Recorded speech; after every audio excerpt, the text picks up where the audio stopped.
Hello friends, आज की इस वीडियो में हम बात करेंगे एसएमपीएस और आरपीएस के बारे में। एसएमपीएस को स्विचिंग मोड पावर सप्लाई कहा जाता है और आरपीएस को रेगुलेटेड पावर सप्लाई कहा जाता है।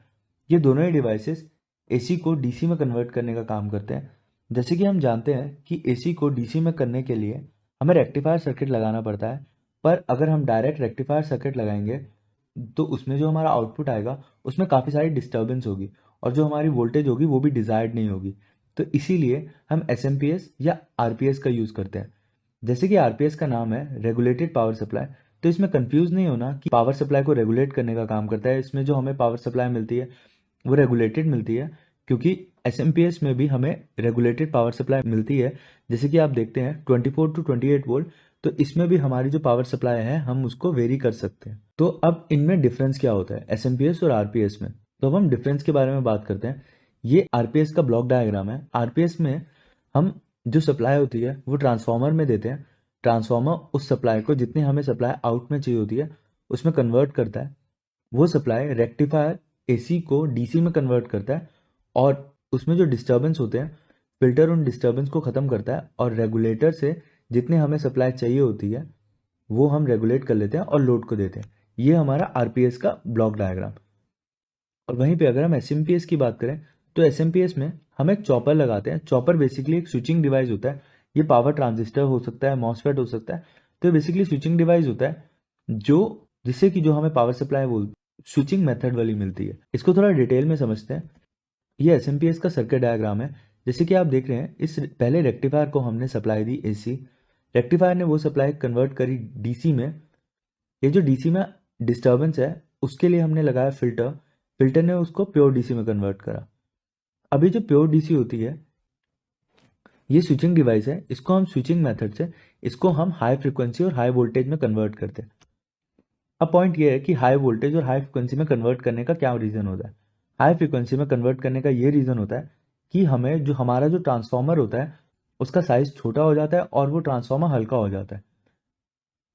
और यही हमें फ़ायदा होता है एसएमपीएस का कि एसएमपीएस हल्का होता है एज कम्पेयर टू आरपीएस, क्योंकि आरपीएस में बड़ा ट्रांसफार्मर लगा होता है इसलिए उसका साइज ज़्यादा होता है। इसीलिए हल्की एप्लीकेशंस में जहाँ पे हमें एप्लीकेशन को हैवी नहीं करना होता उस जगह पे हम एसएमपीएस का यूज़ करते हैं। तो उसके बाद वो हाई फ्रिक्वेंसी हाई वोल्टेज में कन्वर्ट किया जाता है। हाई फ्रिक्वेंसी हाई वोल्टेज में कन्वर्ट करने के बाद ट्रांसफार्मर के थ्रू उस वोल्टेज को डिजायर्ड वोल्टेज तक लाया जाता है कि जितनी हमें वोल्टेज चाहिए उतनी वोल्टेज तक लाया जाता है। फिर जो वो high frequency low voltage AC होती है उसको हम कन्वर्ट करते हैं डीसी में, और फिर जो डीसी होती है उसमें से हम डिस्टर्बेंस हटाते हैं फिल्टर लगा के। इस तरह हमें एसएमपीएस में आउटपुट सप्लाई मिलती है। एसएमपीएस में एक फीडबैक का यूनिट होता है जो बेसिकली ये काम करता है, अगर हमें डिजायर्ड वोल्टेज नहीं मिल रही है यहाँ पे तो वो फीडबैक देता है पीडब्ल्यूएन को, पल्स विद मॉड्यूलेशन या कंट्रोल सर्किट को। वो बेसिकली स्विचिंग फास्ट करता है या स्लो करता है। अगर हमारी वोल्टेज ज़्यादा आ रही है तो वो स्विचिंग स्लो करेगा और अगर हमारी वोल्टेज कम आ रही है तो वो स्विचिंग तेज करेगा।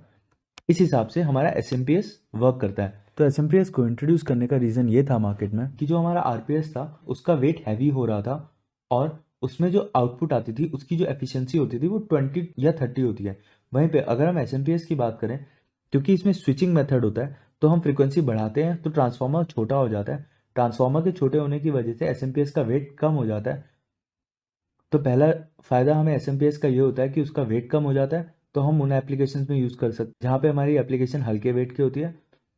और दूसरा ये होता है कि एसएमपीएस की एफिशिएंसी 70 टू 90 होती है और वहीं पे अगर आरपीएस की बात करें तो वो 20 टू 30 होती है।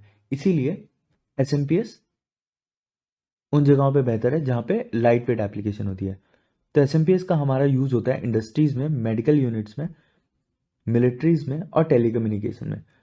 वहीं पे अगर हम आरपीएस की बात करें तो हम ऑडियो इक्विपमेंट्स में यूज़ करते हैं। हम एसएमपीएस को ऑडियो इक्विपमेंट्स में इसलिए यूज़ नहीं करते, जो एसएमपीएस की आउटपुट होती है उसमें नॉइज़ होती है। और वहीं पे अगर हम बात करें आरपीएस की, क्योंकि उसमें कोई स्विचिंग नहीं है, उसमें डायरेक्ट ट्रांसफार्मर के बाद रेक्टिफायर लगता है जो डीसी में कन्वर्ट करता है, उसमें नॉइज़ कम होती है। तो इसी वजह से जो जितने भी ऑडियो इक्विपमेंट्स होते हैं वहाँ पे हम आरपीएस यूज़ करते हैं। आई होप इस वीडियो से आपको क्लियर हुआ होगा कि आरपीएस को कहाँ पे यूज़ करना है और एसएमपीएस को कहाँ पे यूज़ करना है और आरपीएस और एसएमपीएस में क्या डिफरेंस है। अगर इस वीडियो से रिलेटेड आपके पास कोई क्वेश्चन है तो आप कमेंट बॉक्स में पूछ सकते हैं। वीडियो पसंद आई हो तो लाइक और सब्सक्राइब करें। वीडियो देखने के लिए धन्यवाद।